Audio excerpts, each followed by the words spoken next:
어제 제가 말씀을 들었을 때 성령님은 모든 초점을 예수님께 두게 한다. 성령님의 충만하다는 게 뭐냐 보면 예수님께 초점을 둔다는 거예요. 내 자신에게 두는 게 아니라 예수님께 초점을 두는 사람들이 성령 충만한 사람이고, 그리고 또 성령님께서는 우리가 세상 속에 살아갈 때 두려움으로 살아가는 게 아니라 강하고 담대한 심령을 통해서 예수님의 증인되게 한다는 것을 기억하시면서 살아가셔야 됩니다. 우리가 이제 사람들도 각자 기질이 있고 성향이 있잖아요. 어떤 사람들은 이제 모험을 좋아하는 사람들이 있습니다. 그러나 어떤 사람들은 반면에 모험보다는 안정된 것을 좋아하는 사람들이 있습니다. 서로 다르지만 틀린 것은 아니라는 것을 알게 되는데, 모험을 좋아하는 사람들은 새로운 도전하는 것을 좋아합니다. 반면 안정된 것을 좋아하는 사람들은, 안정되고 편안해지는 것을 좋아하는 사람들은 위험한 모험은 하지 않는다는 거예요. 그 직업을 보면, 그 사람의 직업을 보면 그 사람이 어떤 성향을 가졌는지 다 알 수는 없지만 어느 정도까지는 알 수가 있게 되는데, 우리가 안정을 추구하는 사람들은 예측이 가능합니다. 저 사람의 삶에 대해서 예측이 가능하지만 모험을 좋아하는 사람들의 인생은 전혀 예측할 수 없다는 것을 알게 돼요. 그러나 역사의 한 획을 그었던 사람들의 특징은 대부분 안정된 것을 추구한 사람이 아니라 위험한 모험을 했던 사람들이 역사의 한 획을 그었다는 것을 알게 되는데, 우리가 안정을 추구하는 사람들이 있어서 편안하긴 하겠지만 모험을 하는 사람들 때문에 새로운 변화가 일어난다는 것을 알게 됩니다. 그래서 우리가 안정을 추구하는 사람들을 통해서는 뭔가 획기적인 변화는 오지 않는다는 것을 우리는 모르지는 않는다 생각합니다. 그러나 보면 맞다 틀렸다라기보다는 기질의 문제고 성향의 문제라는 것을 알게 돼요. 근데 하나님께서 이제 만드신 분이죠. 기질과 성향은 하나님께서 만드신 부분인데, 우리가 신앙생활할 때 어떤 모습으로 서 나갈 건가는 자신의 기질과 성향도 있겠지만 하나님께서 무엇을 원하신가에 대해서는 초점을 맞추며 내가 변화를 해야 될 때가 있다면 변화할 수 있는 하나님의 사람이 되셔야 되는데, 하나님이 나를 이렇게 만드셔서 어쩔 수 없어, 이거는 핑계에 불과하다는 것을 기억하셔야 됩니다. 근데 안정적인 사람은 모험을 하는 사람들의 입장에서 봤을 때는 불안하기 그지없어요. 아내가 만약 안정적인 사람이래 남편의 모험을 좋아하는 사람들을 만나보면 남편을 보면 등이 틉니다. 이게 위험한 자꾸 모험을 하고 있거든요. 근데 우리가 반면에 모험을 하는 분들의 눈에는 안정적인 것을 추구하는 사람들 보면 답답하기 그지없어요. 이거는 어쩔 수가 없는 거예요. 그래서 우리가 신앙생활할 때도 보면 나는 어떤 기질을 가지고 어떤 성향을 가지고 사는가를 정확하게 잘 아셔야 되지만, 하나님의 뜻 앞에서는 나의 기질과 성향들도 바꿀 수 있는 하나님의 사람이 되셔야 됩니다. 신앙생활은 주님과 함께하는 모험에 가깝습니다. 신앙생활은 주님과 함께하는 믿음의 모험이라고 말할 수가 있는데, 하나님 한 분만을 믿고 인생의 항해를 하는 것인데, 우리가 만약 하나님이 죽은 하나님이라면 하나님을 믿고 모험할 필요 없습니다. 하나님이 살아계신 게 아니라 죽은 하나님이라면 하나님께 목숨을 걸 이유가 없습니다. 그렇게 살다가 인생 망치게 되기 때문에 목숨 걸 이유가 없거든요. 그러나 만약 하나님께서 나를 구원하시고 나를 살리시고 지금도 살아계신 분이 하나님이시라면 하나님을 믿고 믿음의 모험을 하는 것이 중요하다는 거예요. 왜냐하면 믿음의 모험을 하지 않으면 나중에 후회를 하게 되어 있습니다. 믿음의 모험을 하지 않는 사람은 결국은 마지막에 후회가 남는 삶을 살게 되는데, 근데 결국 뭡니까? 하나님 앞에서 덜 부끄러우시려면, 하나님 앞에서 낯을 들지 못하는 그런 모습이 되지 않으려면, 어차피 두 번 살 수 있는 인생이 아니라면 한 번은 모험을 하는 것이 너무나 중요하다는 것을 기억하셔야 됩니다. 성경 말씀에 마태복음 14장 말씀에 보면 베드로가 물 위를 걷게 되죠. 바다 위를 걷는 사람이 되게 됩니다. 믿음의 모험을 하게 되잖아요. 다른 제자들은 그래도 조금이라도 안전한 배 안에 있기를 원했죠. 그러나 베드로는 그렇지 않았습니다. 안전한 곳을 떠나서 예수님이 계신 바다 위로 가기를 원했던 거죠. 그래서 예수님께 하셨던 말씀이, 나를 명하여서 바다 위로 걷게 해달라고 했을 때 예수님이 하셨던 말씀이 오라고 말씀을 합니다. 그때 이 베드로는 어떻게 합니까? 그렇게도 그나마 안전한 그 배에서 내려서 바다 위를 걷는 정말 주인공이 됐다는 것을 알게 되는데, 물론 이제 예수님에게서 시선을 떼다가 점진하다가 환경을 바라보다가 물에 빠졌지만 그래도 바다 위를 걷는 사람이 될 수 있었던 이유는 뭐냐 보면 예수님이 계신 곳으로 믿음의 모험을 했기 때문에 그 걸음을 걸을 수 있는 하나님의 사람이 될 수가 있었던 거예요. 세상에서 가장 안전한 곳이 어디인가? 예수님이 계신 곳이에요. 세상에서 가장 안전한 곳이 하나님의 곳인 것이 가장 안 곳인데, 예수님이 계시지 않고 하나님이 계시지 않는 곳은 믿음의 사람들에게는 안전한 곳이 되지 못한다는 것을 알게 됩니다. 저는 삶을 살아갈 때 보면 현재 너무 많은 것을 가진 사람들은 믿음의 모험을 잘 하지 않아요. 현재 내가 가진 것이 너무나 많은 사람들은 믿음의 모험을 하기보다는 익숙하고 편안한 삶을 추구하려고 하거든요. 왜냐하면 지금 상황이 너무나 좋기 때문에 그렇습니다. 지금 상황이 너무 좋은 사람은 천국을 꿈꾸지 않아요. 그 사람은 천국 가고 싶은 마음이 별로 없어요. 왜냐하면 지금이 너무나 좋기 때문에 그렇다는 거예요. 근데 그렇기 때문에 그런 사람들은 믿음의 모험을 잘 하지 않는데, 그렇기 때문에 우리가 첫 마음, 내가 아무것도 없었을 때 그 빈 마음을 가지지 않으면 믿음의 길을 걸어갈 수가 없게 됩니다. 예수님께 부자 청년이 나와서 영생을 얻기 위해서 나왔잖아요. 선생님, 무엇을 하여야 영생을 얻기를 원합니까? 했을 때 예수님께서는 새로운 도전을 하라고 말씀을 합니다. 너가 지금까지 너의 삶을 안전하고 편안하게 지켜줬던 것을 버리고 나를 따르라고 말씀을 하셨거든요. 이 부자 청년에게는 재물이 결국 뭡니까? 내 인생을 편안하게 만들고 안정되게 만들었는데, 주님께서는 그것을 가난한 사람에게 다 나눠주고 나를 따르라고 했을 때 결국 뭡니까? 이 부자 청년은 너무나 많은 것을 가지고 있었기 때문에, 그것이 주는 편안함을 알고 있었기 때문에 예수님의 요청이 믿음의 요청이었는데 그것을 거절하고 편안함과 안정됨을 추구해 나가는 모습을 보게 됩니다. 신앙생활 할 때는 안정함을, 편안함을 추구하는 것부터 내 영혼이 죽기 시작합니다. 내 영혼이 병들기 시작한다는 것을 잊지 마셔야 되는데, 우리가 사도행전 8장 말씀에 빌립이 예루살렘을 떠나서 사마리아계 땅에 가서 복음을 전함으로 통해서 놀라운 부흥의 역사를 경험하는 주역이 될 수 있었습니다. 그리고 또한 사도행전 11장 말씀에 새로운 교회가 탄생하는 장면을 보여주고 있는데, 그 교회가 이방 땅에 있는 안디옥 교회였습니다. 근데 이 안디옥 교회는 시작하는 겨자씨와 같은 교회였는데, 그러나 이 교회가 기독교 역사의 한 획을 걷는 교회가 되었습니다. 성령의 불의 역사가 떨어졌던 초대 예루살렘 교회는 문을 닫게 되고 45년 만에 문을 닫게 되고, 기독교 역사 속에서 한 획을 걷고 정말 오랫동안 존속했던 교회가 바로 안디옥 교회였다는 것을 알게 되는 거예요. 예루살렘 교회에서 촛대가 안디옥 교회로 옮겨지는 역사가 일어나게 되었던 겁니다. 자, 오늘 말씀을 첫 번째로 이해할 수 있는 게 뭔가 한번 읽어보겠습니다. 하나님은 현재의 안주함보다 하나님의 뜻을 따라 새롭게 도전하는 것을 기뻐하십니다. 내 안에 자꾸 안주하려고 하는 마음들이 있는 분들은 조심하셔야 됩니다. 하나님의 눈밖에 납니다.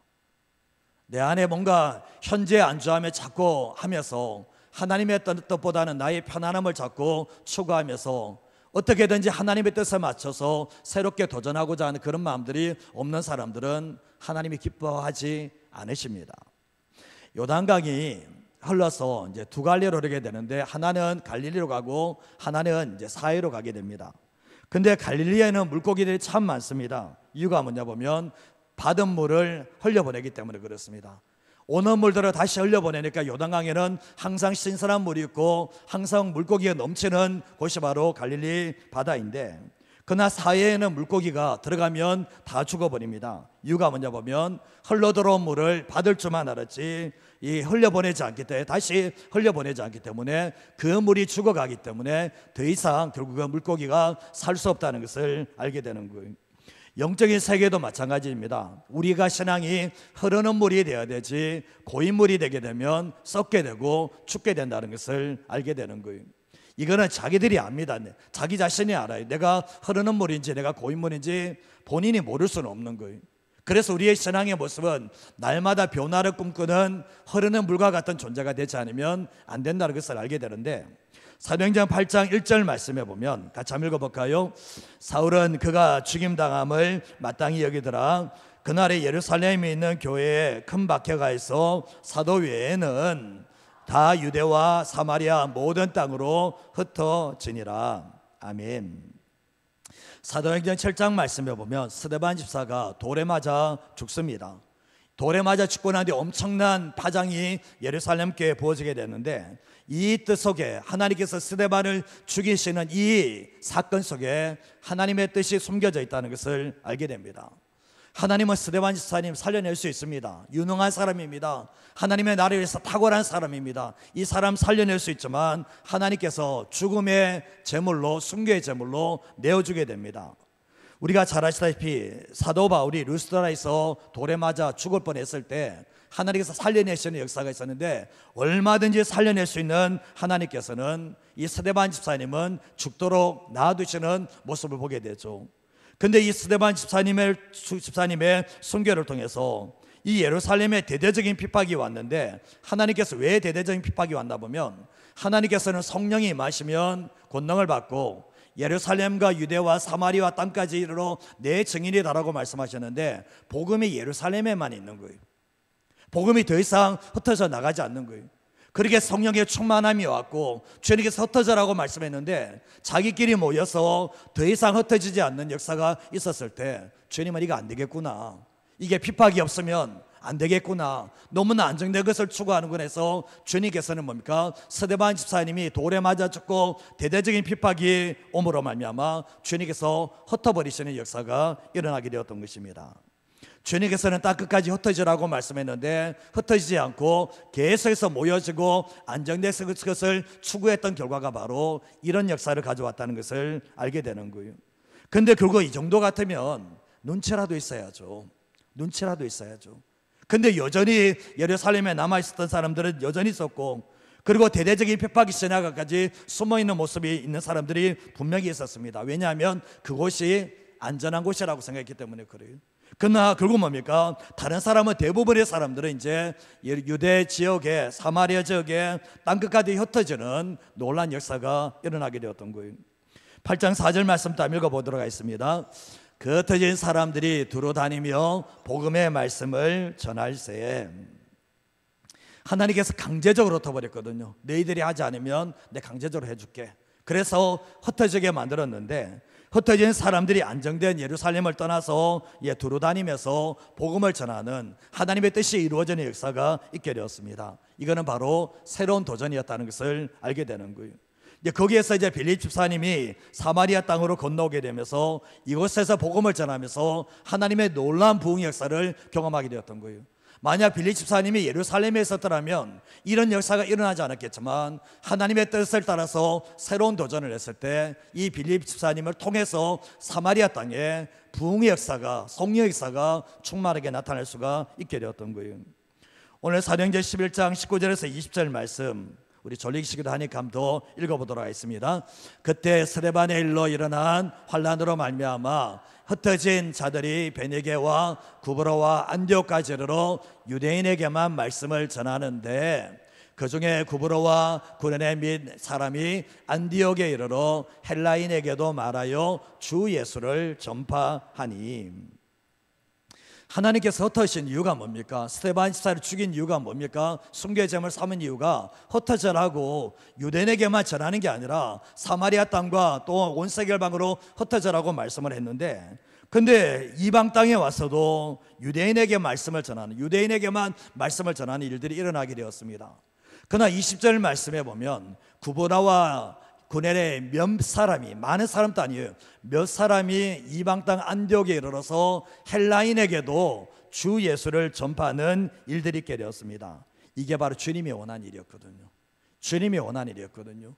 이들이 있지만 유대인들에게만 복음을 전했는데, 예루살렘에서만 복음을 전했는데, 이게 주님이 싫어하는 일이었는데, 이방인에게 복음을 전함으로 말미암아 이 새로운 도전 속에서 하나님의 뜻이 있었다는 것을 알게 되는 거예요.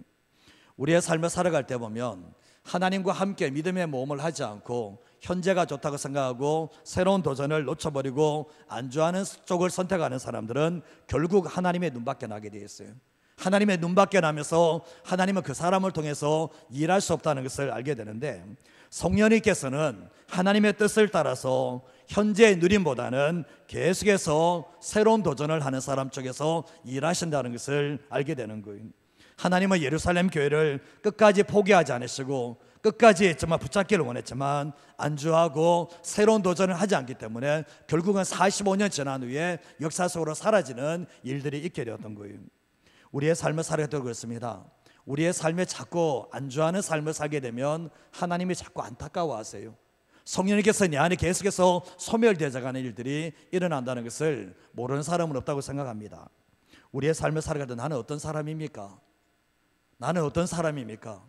나는 어떤 사람인가 생각해 보면 나는 현재의 안주함을 추구하는 사람인가, 아니면 하나님의 뜻을 따라서 새롭게 도전하는 것을 기뻐하는 사람인가 한번 되돌아보시면, 내가 하나님께 안타까움을 주는 사람인가, 아니면 하나님께서 나를 통해서 일하시는 사람인가가 결정난다는 것을 잊어버리지 마시고 살아가시길 바랍니다. 저도 그렇습니다.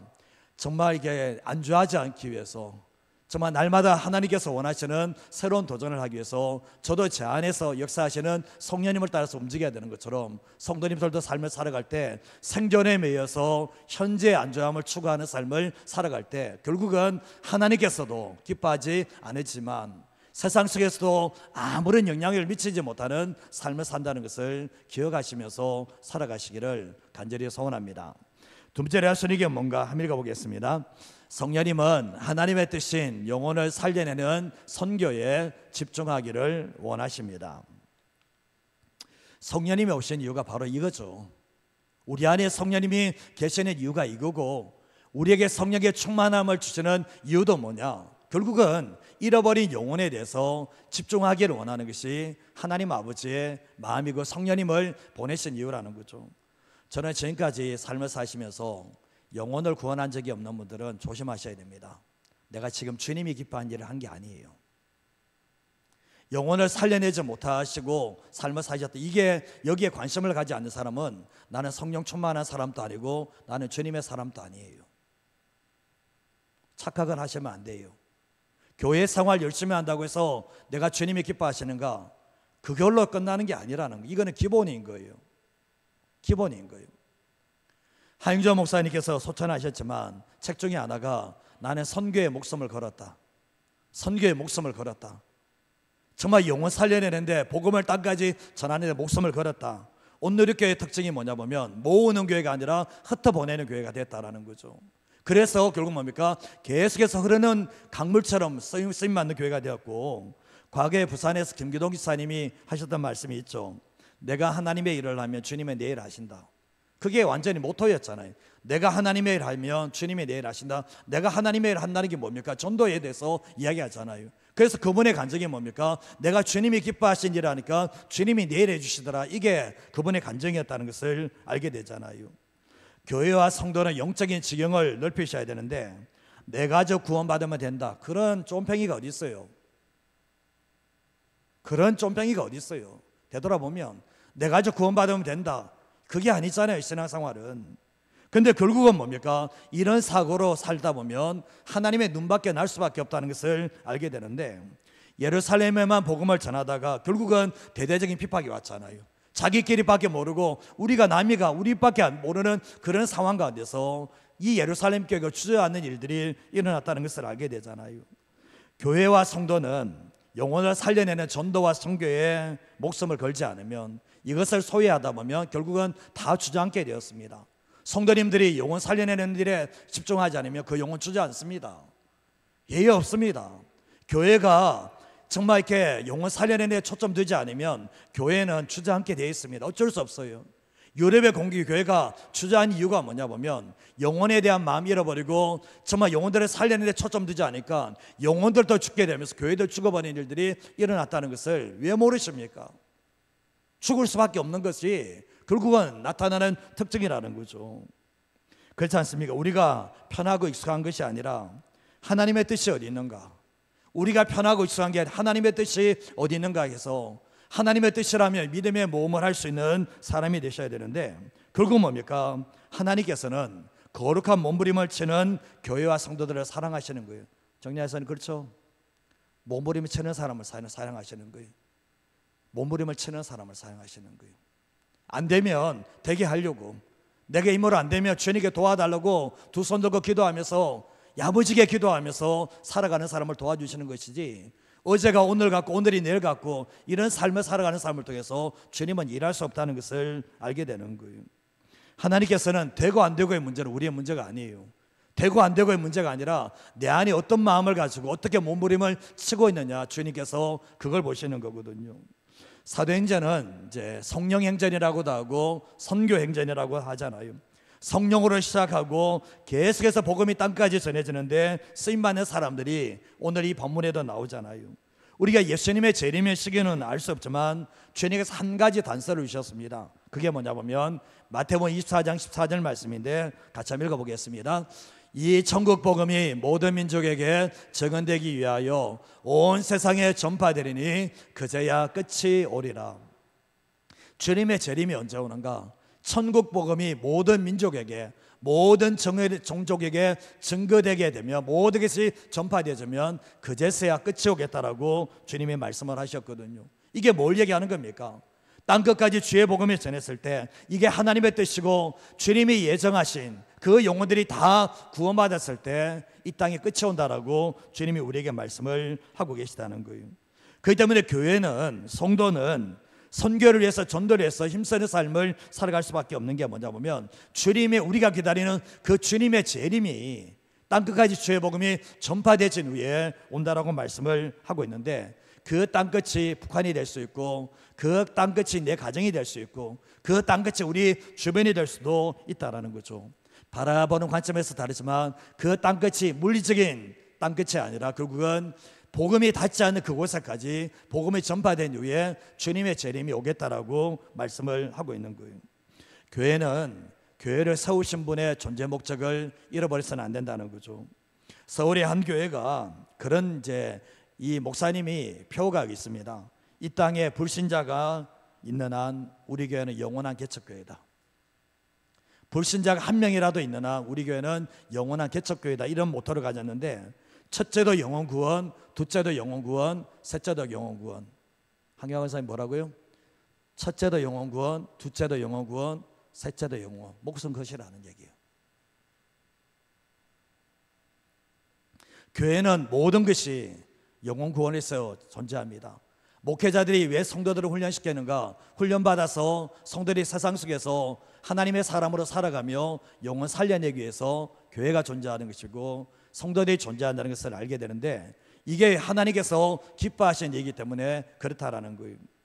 우리가 보면 교회가 성도님들이 훈련받아야 될 이유가 뭐냐 보면, 내가 주님의 사람이 될 때 주님의 뜻을 분별하게 되고 주님의 뜻이 무엇인가, 결국은 세상 속의 그리스도인으로 살아내며 영혼을 살려내는 것이 하나님 아버지의 뜻이라는 것을 알기 때문에 거기에 헌신하는 삶을 살아갈 수가 있게 되는 거예요. 교회는 현상 유지하기 위해서 있는 것이 아닙니다. 교회는 돈이 현상 유지가 되면 그거 위해서 교회가 존재하는 게 아니라는 거예요. 교회는 정말 모든 것을 다 잃어버린다 할지라도 끊임없이 영혼 구원을 하며 다음 세대를 살려주며 새로운 도전을 하기 위해서 교회를 존재하는 것이라고 생각하는 거예요. 저는 교회가 아름답게 사라지는 것은 나쁜 일이 아니라 생각해요. 교회가 아름답게 사라지는 것은 절대로 비참한 일이 아니라 생각하는 게 뭐냐 보면, 하나님의 나라를 위해서 주의 영광을 위해서 몸쓰다가 힘쓰다가 교회가 사라진다면 그것은 하나님께 영광이 된다는 것을 너무나 잘 알고 있습니다. 저는 그래서 교회가 영혼 구원을 위해서 새롭게 도전하는 것이 바로 교회이어야 된다고 생각하는데, 울타리를 넘어가셔야 된다는 거예요. 내 가정의 울타리를 넘어가셔야 되고 내 가정의 담장을 넘어가셔야 되고 우리 교회의 울타리와 담장을 넘어가지 않는 한 하나님의 역사는 오지 않는다는 거죠. 하나님의 뜻을 알고 하나님의 뜻을 이루려고 하면 교회는 무너지지 않습니다. 하나님의 뜻을 알고 하나님의 뜻을 이루려고 하는 성도님의 삶은 절대로 무너지지 않습니다. 하나님께서 붙잡기 때문에 그런 거예요. 그러나 왜 삶 속에 교회가 무너지고 왜 성도들이 무너지는가? 하나님의 뜻에 관심이 없고 하나님의 뜻을 이루려고 몸부림치지 않기 때문에 교회와 성도가 무너질 때가 참 많이 있다는 거죠.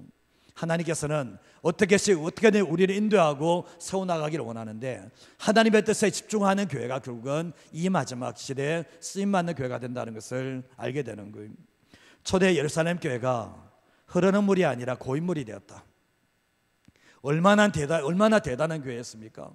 우리가 지금 이 자리에서 간절히 성령의 충만함을 거지만 그 성령의 충만함을 경험했던 교회고, 예수님의 직계 제자들이 11 제자들이 12제 세웠지만 그 제자들이 다 있었던 교회였는데 그 교회가 무너져 내렸습니다. 그 교회가 역사적으로 사라졌는데 아름답게 사라진 게 아닙니다. 주님의 안타까움을 가지고 사라지게 되었는데, 우리끼리의 교회가 되고 계속해서 모여지는 교회가 되고 하나님의 뜻을 위해서 새로운 도전을 하지 않는 교회는 이렇게 된다라는 것을 주님이 예표적으로 보여주고 계시다는 거예요. 그러나 이 빌립 집사가 울타리를 넘었잖아요. 담장을 넘어갔잖아요. 사마리아 갔을 때 주님이 얼마나 기뻐하시는지 그 증거를 보이시잖아요. 그래서 보면 울타리를 넘고 담장을 넘어 복음이 확장되어질 때 하나님의 역사가 더 크게 일어난다는 것을 알게 되는 겁니다. 사도행전 11장 20절에서 21절 말씀에도 보면 이제 몇몇 사람이 안디옥에 이르러 헬라인에게도 주 예수를 전파하게 되는데 주의 손이 함께했다. 주의 손이 함께함으로 말미암아 그냥 지나가는 사람에게, 이방인들에게도 주의 말씀을 전하는데, 헬라인에게도 말씀을 전하는데 주의 손이 함께함으로 말미암아 수많은 사람들이 믿고 죽게 돌아오는 생명구원의 역사가 있게 되었던 거예요.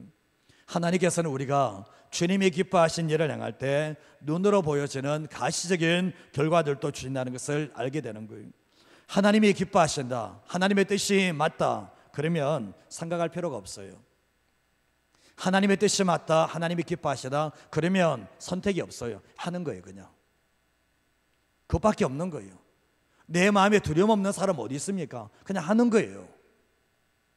그게 바로 하나님의 사람이라는 것을 알게 되는데, 이래서 안 되고 저래서 안 되고 마음에 두려워서 안 되고 상황이 안 돼서 안 되고 주님이 카페 가면 그 얘기를 하지 못하는 거죠.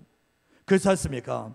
그래서 우리가 하나님이 기뻐하시는, 하나님께서 기뻐하시는 일이라면 교회는 행할 때 작지만 영향력을 미치는 하나님의 교회가 될 수가 있다는 거예요. 그래서 결국 뭡니까? 이 정말 몇몇 사람이 결국 뭡니까? 정말 이 안디옥에 있는 사람들에게 전했을 때 주의 손이 함께하지만 유대인들에게만 복음을 전했을 때 주의 손이 함께했다는 역사가 없어요. 선한 일입니다. 정말 이방 땅에 가서 복음을 전하는 것, 유대인들에게 복음을 전하는 것 선한 일 맞아요. 그러나 뭡니까? 주님이 거기에 역사하지 않는다라는 거예요. 왜냐하면 하나님께서 스데반 집사를 죽인 이유가 뭔데? 흩어가라고 뻗어나가라고 했는데 여전히 유대인에게만 전하는 이 사람을 통해서 역사하지 않았다는 것을 알게 되는 거예요. 내가 좋아하는 사람에게 복음 전하고 내가 정말 만만한 사람에게 복음 전하고 그게 아니라는 얘기죠. 부담스럽고 전하기 싫은 그 사람에게 복음을 전할 때 주님께서 역사하신다, 주의 손이 함께 하신다는 것을 말씀을 통해서 분명하게 말씀을 하고 있는 거예요. 결국 뭡니까? 사마리아 땅끝까지 이르러서 내 증인이 되라고 했을 때 그 말씀에 순종해서 부당함과 두려움을 이겨내고 전했을 때 하나님의 놀라운 구원의 역사가 일어났다는 것을 알게 되는 거예요. 가장 중요한 것은 하나님의 뜻입니다. 하나님의 뜻이 맞냐 아니냐.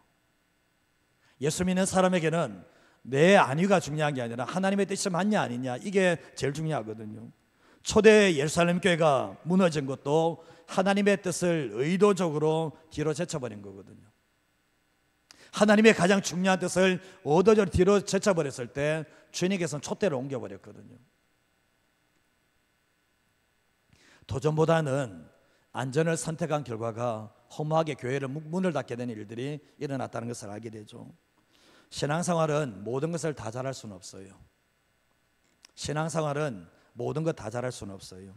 그러나 가장 중요한 것을 놓치지 않으면 된다는 거예요. 가장 중요한 것. 가장 중요한 것을 하지 않으면 모든 것을, 다른 모든 것을 잘해도 주님은 인정하지 않는다는 거예요. 그게 뭡니까? 전도고 선교라는 것을 말씀하는 거예요. 영혼 구원이 얼마나 중요한가? 다른 거 다 잘해보라는 거예요. 그러나 교회가 다른 거 다 잘합니다. 구제도 잘하고 정말 다른 거 다 잘합니다. 영혼 구원은 안 해. 그게 교회가 잘하는 겁니까? 아니요. 주님의 눈밖에 나는 겁니다. 초대 예루살렘 교회가 다 잘했거든요. 구제도 잘하고 다른 거 다 잘했거든요. 교제도 잘하고 다 잘했는데 영혼 구원에 이게 통로가 막혀버리니까 주님은 촛대를 옮겨버리는 역사가 일어나게 되었거든요. 저는 그랬습니다.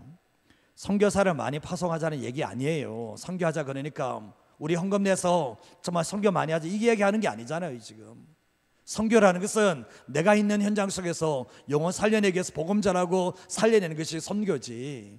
선교사 돈 많이 헌금 내서 이렇게 하자 이것도 중요하지만 이게 핵심이 아니라는 거예요. 교회가 사람을 세워 훈련시키는 이유가 있습니다. 교회가 사람을 훈련시키지 않으면 무리가 되어서 예수님의 축복만을 바라는 사람이 되거든요. 이런 사람들은 하나님의 기쁨이 아니라 자기 기쁨을 위해서 살게 되어 있거든요. 근데 그건 뭡니까? 교회가 훈련시키는 이유도 주님의 은혜가 뭔지, 주님의 뜻이 뭔지를 알아서 결국은 세상적인 그리스도인이 아니라 세상 속의 그리스도인으로 살게 만들기 위해서 훈련을 시킨다는 것을 기억하셔야 되는 거예요. 우리가 신앙생활할 때 앞으로 우리 교회는 그렇습니다. 주님과 주님의 기쁘신 뜻을 위해서 성령님과 함께 도전을 하는 교회가 되어야 됩니다. 안주하는 교회가 되면 우리 교회 좀 지나면 없습니다. 사람들 결국은 사라지게 되어 있습니다. 어쩔 수 없어요. 유럽 교회가 기독교 국가가 1%대로 다 떨어졌습니다. 다 문 닫았습니다. 하나님의 뜻이 아니라 자기들끼리의 그 모임이 되면 다 문을 닫는다는 것을 알게 되는 거예요. 저는 교육자들에게 그런 이야기합니다. 교회는 앞문도 열고 뒷문도 다 열어놓는다. 앞문도 열고 뒷문도 열는다. 절대로 교회는 고임을 만들지 않는다. 제가 개척하면서 깨달았던 게 교회는 절대로 뒷문 닫으면 안 된다. 뒷문 열어야 된다. 이거거든요. 저는 여러분의 삶을 살아갈 때도 그렇습니다. 주님이 뭘 기뻐하는가? 주님 나를 기쁘게 해주세요. 그게 아니라 내가 주님의 기쁨이 되기를 원합니다. 그 기도가 정확한 기도 아니게요? 성숙하면. 그죠? 박명희 목사님 맞죠?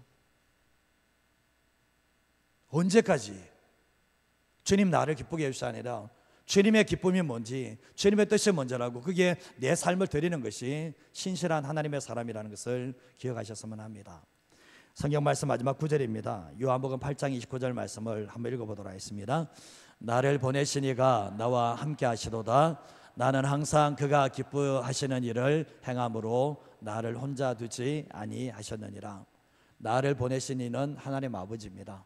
그 하나님 아버지께서 나와 함께 계신다라고 말씀하고 있거든요. 근데 그 이유가 뭡니까? 나는 항상 그가 기뻐한 일. 그가 기뻐한 일이 뭡니까? 예수님에게 가장 기뻐한 일이 뭡니까? 영혼 살려내는 일 아닙니까? 제자 세우는 것도 있지만 영혼 살려내는 일이 가장 중요한 일이었잖아요. 그 일을 행하기 때문에 주님은 하시는 말씀이 하나님 아버지께서 나를 혼자 두지 않았다라고 말씀을 합니다. 왜 삶을 살아갈 때 고아처럼 지내죠? 왜 삶을 살아갈 때 나 혼자 있는 것처럼 지내죠? 그러면 생각해 보면 내가 주님이 기뻐하신 일을 하면 주님이 나를 혼자 버려두지 않는데 내가 주님이 기뻐하신 일을 하지 않으니까 늘 고아처럼 외롭고 힘들고 삶을 살아간다는 것도 기억하셔야 된다는 거죠. 성령님이 오신 이유가 뭡니까? 성령님이 오신 이유는 영혼 살리기 위해서 오셨어요. 정인되게 하기 위해서 오셨어요. 성령님께서 교회를 세우고 난 뒤에 교회가 해야 될 일이 가장 중요한 일이 뭐냐? 정말 예수님께서 이 땅에서 구원 사역을 하시고 난 뒤에 교회를 남겨두셨는데 그 교회가 예수님이 하신 일, 땅 끝까지 주의 복음을 전가하는 그 일을 위해서 교회가 존재하는 것이고 성도가 존재한다는 것을 기억하셔야 됩니다. 세상에서 성공하기 위해서 있는 게 아니에요.